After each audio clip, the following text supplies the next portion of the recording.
Haya basi amachako nako olwali tubadde mu press conference wali Hotel Africana enteekateeka yonna nga bwezidde okubatenga etambula ye muyimbi gwe bayita King Saha agenda kubeera mu biseera concert ebiseera ebyo concert oluyimba lwe nga bumanyi nti ekivulu kino kyali kirakubaayo mwaka gujja wabula nasobola okubatenga akisika n'akisembeza era abasinga bali bamanyi nti King Saha ekivulu agenda kiteeka lugogo wabula olw'ensonga nti ekisaawe kino bakibuukinga omwaka mulamba kyasangibwa ng'enteekateeka eyo tasobola kubaate ng'ateekawo kivulu kwe kukiteeka ku Africana era olunaku olwaleero press conference ebadde ku Africana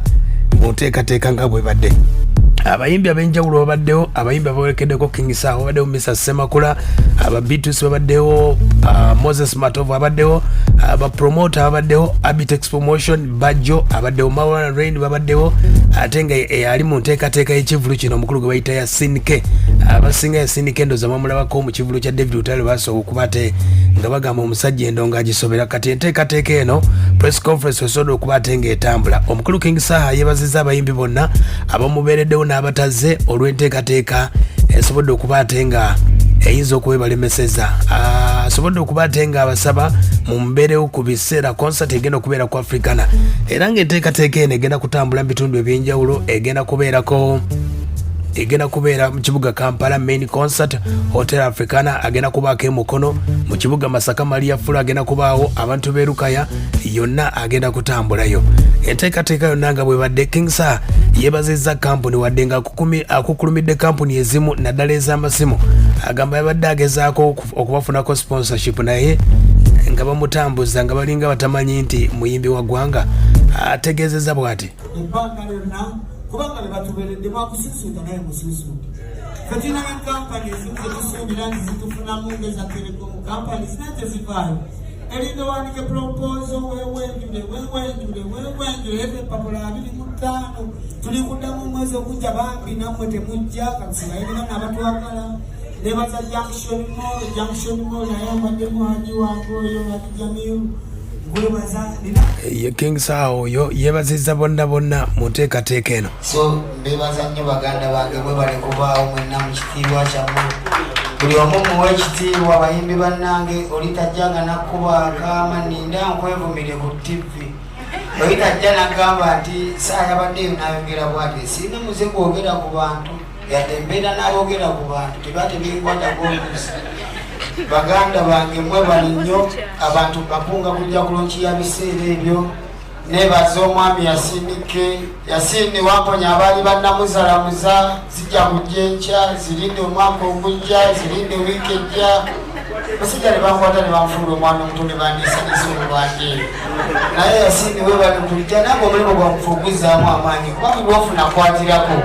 obeeko kyolaga abakasitoma abo nawe osanyuka nogamba ya nebaza Abitex we bali kubaawo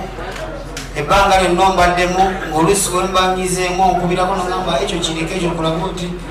biigi we bali nnyo mwe bali kumbeeramu nange siri malayika oluusi ensi entabukako ye King Saha bw'asobodde okubaate ng'agamba buli muntu bajjo naawe nzansi okukulaba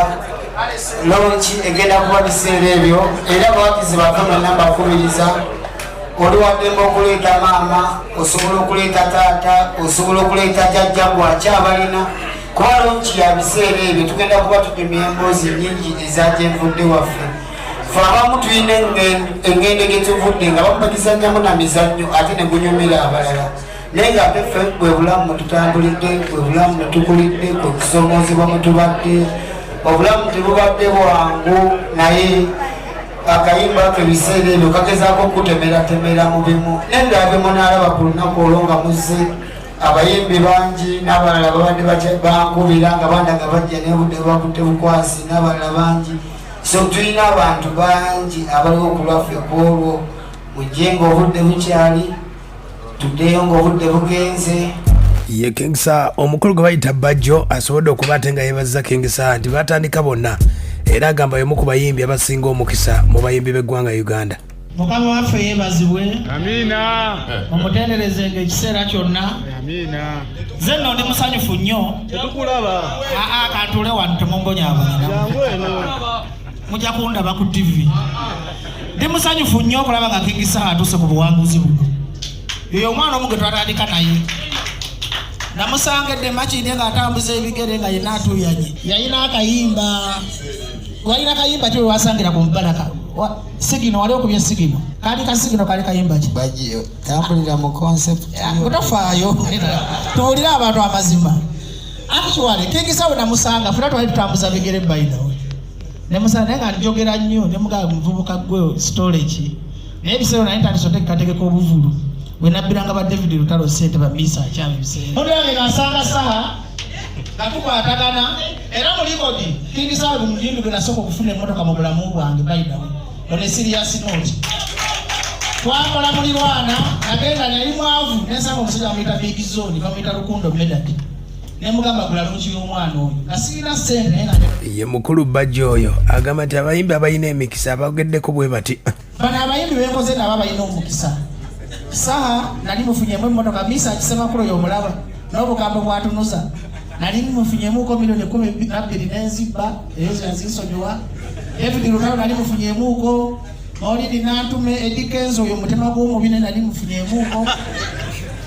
Begamba nsanyuse nnyo kubanga yeno eringa second launch ya saha sawa walekoze launch endala okuva ku mulirwana bajjo byerabira nakola we mwanta nakolayo gundeze nenkolayo mwana gwe nenkola biribiri naye nga ziri mu bifo ki muganda kasoketusobaka katisirika nze njogera kati kasoketusobaka mwange tisawogenda ku Afrikana kambali sirika oliwashiba sirika mubanga yokulanga saha agenda kuba Afrikana nagamba yasiyo nemugamba okoze n'abayimbi bangi teri muyimbi gwogenda kufunamu nga saha kubanga bali bagala kola bogati fasi era ne batukole wano endagaano mu maaso g'abamawulire promota yagalabe wa mazima nti mubayimbi bonna bategese ng'ogyeko David Lutalo saha talina kisirani ng'omutegeka enkuba tetonya ng'omutegeka zeyanzulusaako embalala nanisendi batusibisiza okulaga omukisa gw'omwana oyo baatuwamba embalala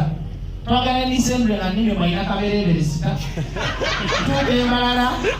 mabuulira bayira wese mbambagambaga ntuuka embalala kabereebere yafuuka ki kabereebere netutuuka nezebyuma nezitubula nebongera olunyankole muwulirize nebongera olunyankole okutukwata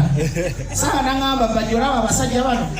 mudakiika 3 onobanga oli abagera tukusiba duka obuuka ekikomera saha nkwebaza amaaso g'abamawulire abangi sonanga mukisa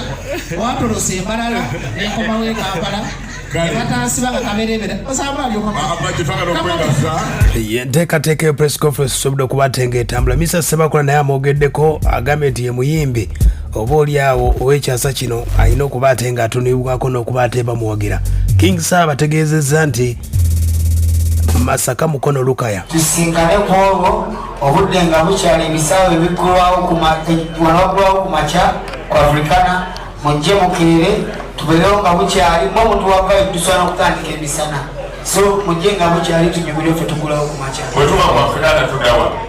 bwetuba ku Afrikana tugenda kudda Mukono tuve Mukono tudde Masaka